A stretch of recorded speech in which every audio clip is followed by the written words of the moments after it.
అదే RTV app వార్తల్ని క్షణాల్లో చదివే అవకాశం ఉంటుంది. ఒక న్యూస్ పేపర్, ఒక టెలివిజన్ ఛానల్ మీ చేతుల్లో ఎప్పుడూ ఉంటాయి.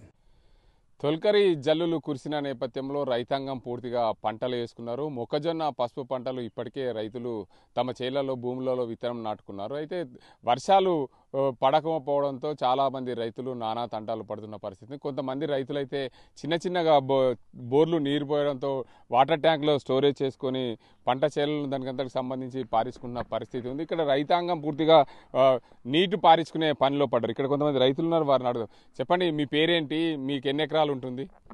నా పేరు మైపాల్ రెడ్డి. మాకు 8 ఎకరాలు ఉంటుంది. అయితే ఈ మధ్య వర్షం పడిందని చెప్పి శాశ్వతోటి విత్తనం వేసుకున్నాము.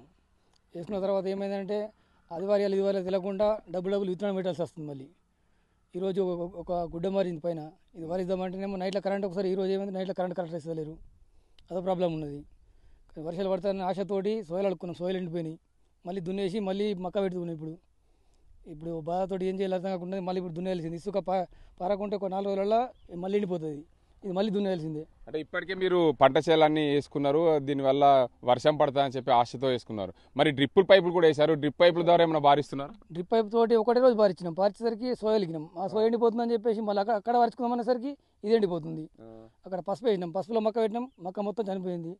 మళ్ళీ ఇప్పుడు మక్క వర్షం పడి మళ్ళీ మక్క చేతబట్టి వస్తాలి, అదొక రిస్కే. మళ్ళీ మాకు ఇప్పుడు ఆ దుక్కిలు వేసుకుంటే బాగుంటుండే, ఇప్పుడు మళ్ళీ ఏం చేయలేని పరిస్థితి అయిపోయింది. అంటే ఇప్పటికే విత్తనాలు, మక్కకు సంబంధించిన విత్తనాలు మూలక మళ్ళీ ఒకసారి పెట్టడం వల్ల మళ్ళీ పెట్టాల్సిందే. ఇప్పుడు ఆల్రెడీ ఎండిపోయింది. అది అక్కడ మళ్ళీ కనిపిస్తుంది అక్కడ, అందులో మక్క మొత్తం చనిపోయింది, చీమలు తినిపోయినాయి పారలేక.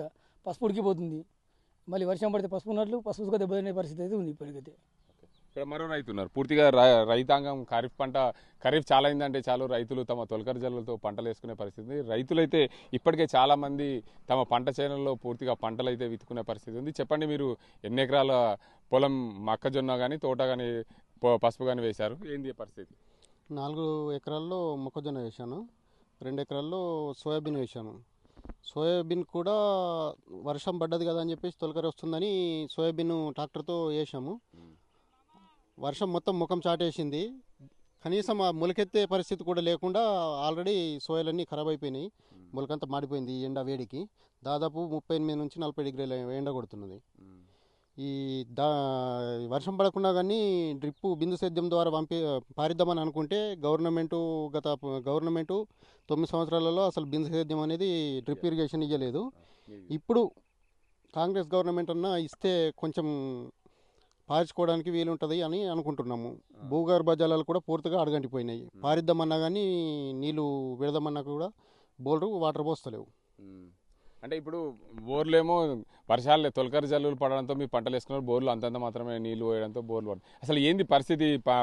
వర్షాలు పడకుండా వేసిన విత్తనాల పరిస్థితి ఏంది, పసుపు పరిస్థితి ఏంది, సోయల పరిస్థితి ఏంటి? దాదాపు 10% పసుపు ఖరాబ్ అయిపోయింది. ఎండ వేడికి ఉడికిపోయి మొలకెత్తలేని పరిస్థితి ఉంది ఇప్పుడు. అలాగే మొక్కజొన్న కూడా ఒకసారి వేసాము, అంతంత మాత్రంగానే మొలకలు వచ్చినాయి. దాన్ని ఇప్పుడు మళ్ళీ ట్రాక్టర్తో దున్నేసి మళ్ళీ వర్షం పడితే రెండోసారి మక్క వేయడానికి సిద్ధంగా ఉన్నాం. కానీ అసలు వర్షాలు అనేవి ముఖం చాటేసినాయి. అసలు మొత్తానికి వర్షాలు లేవు. వర్షాలు లేకపోవడంతో రైతాంగం పూర్తిగా ఇబ్బందులు పడుతున్న పరిస్థితి ఉంది. ఇక్కడ రైతు ఉన్నాడు, రవిరెడ్డి. చెప్పండి, ముఖ్యంగా పంటలు అయితే అన్నీ వేశారు, వర్షాలు తొలకరిజలతో మొక్కజొన్న గిట్ల అన్ని వేసుకున్న పరిస్థితి మొలకెత్తింది. ఇప్పుడు వర్షాలు ముఖం చాటేయడంతో రైతందరూ కూడా ముఖాన్ని మొగులు వైపు పెట్టిన పరిస్థితి. అంటే ఈ పంటలు ఎలా కాపాడుకుంటున్నారు? వాస్తవంగా రైతాంగానికి దీన స్థితి ఉన్నది. వర్షాలు లేక బాగా ప్రాబ్లం అవుతుంది మాకు. ఈ విత్తనాల ఖర్చులు ఇవన్నీ చాలా ప్రాబ్లం అవుతుంది. ఏం చేస్తాం ఇప్పుడు? అంతా ఇప్పుడు ఈ విత్తనాలు వేసి దేవుడు దిక్కన్నట్టు పైకి చూసుడున్నది. అంటే ఇప్పుడు ఈ వర్షాలు వారం రోజులు అయిపోయింది, మీరు ఖరీఫ్ సీజన్ ప్రారంభమయ్యి మృగశిల కార్తె అయిపోయి మరి ఇప్పటికే ఇంకా 20 రోజులు అయితే పంటలన్నీ ఎండిపోయే పరిస్థితి ఉంది. మళ్ళీ వర్షాలు పడకుంటే పరిస్థితి ఏంటి మీ రైతుల పరిస్థితి? వాస్తవంగా భూగర్భ జలాలు కూడా అడగంటిపోతున్నాయి, బోర్లు కూడా తక్కువ పోస్తున్నాయి. చాలా ఎన్నిసార్లు బారిచ్చినా కానీ మళ్ళీ తెల్లారి చూసరికి ఎండిపోయినట్టు అయిపోతుంది. బాగా ప్రాబ్లం ఉన్నది బాగా. మొత్తంగా చూసుకోవచ్చు రైతాంగం తమ వేసిన పంటలని కూడా ఎండిపోతున్న పరిస్థితి ఉంది. ఎందుకంటే తొలకరి జల్లులు అడపాదడప చిన్న చిన్న చినుకులు పడడంతో మేము పంటలు వేసుకున్నాం. పూర్తి స్థాయిలో మొక్కజొన్న అయితే ఇప్పటికే మొక్కజొన్న చాలా 1.5 ఫీట్ ఎత్తుకు మొలిసింది. దానివల్ల ఆ మొక్కజొన్నని కాపాడుకోవాలా లేదా ఇతర పంటలు వేయాలని తర్జన భర్జనలో ఇబ్బందులు పడుతున్నాం. ఇప్పటికే పసుపు, మొక్కజొన్న, సోయా పంటలు భూమి మీద పెట్టినాం. అవన్నీ కూడా మొలకెత్తితేనే కానీ మాకు లాభం, లేదంటే మొలకెత్తకుంటే మాత్రం మళ్ళీ డబుల్ పెట్టుబడి అవుతుంది. పసుపుకు విత్తనం అయితే దొరకదు. దానివల్ల మేము చాలా ఇబ్బందులు పడే అవకాశాలు ఉన్నాయి. కాబట్టి రైతాంగం ఇప్పటికే తొలకరి జల్లులతో వర్షాలు పడి పంటలు వేసుకున్న నేపథ్యంలో, వర్షాలు ముఖం చాటేసిన నేపథ్యంలో మేము చాలా ఇబ్బందులు పడుతున్నాం. కరెంటు కూడా సరైన సమయంలో రాకపోవడం, దాంతోపాటు భూగర్భ జలాలు కూడా పూర్తిగా అడుగంటిపోవడం, మేము ఏం చేయాలనే దిక్కుదోచని పరిస్థితిలో ఉన్నామని చెప్పి రైతులు చెప్తున్న పరిస్థితి ఇది ఇక్కడ పరిస్థితి. కెమెరా పర్సన్ అజీంతో గంగారెడ్డి, RTV నిజామాబాద్. మరిన్ని వీడియోస్ కోసం ఛానల్ ని సబ్స్క్రైబ్ చేయండి, లేటెస్ట్ అప్డేట్స్ కోసం వాట్సాప్ ఛానల్ ని ఫాలో చేయండి అండ్ లింక్ డిస్క్రిప్షన్ లో ఉంది.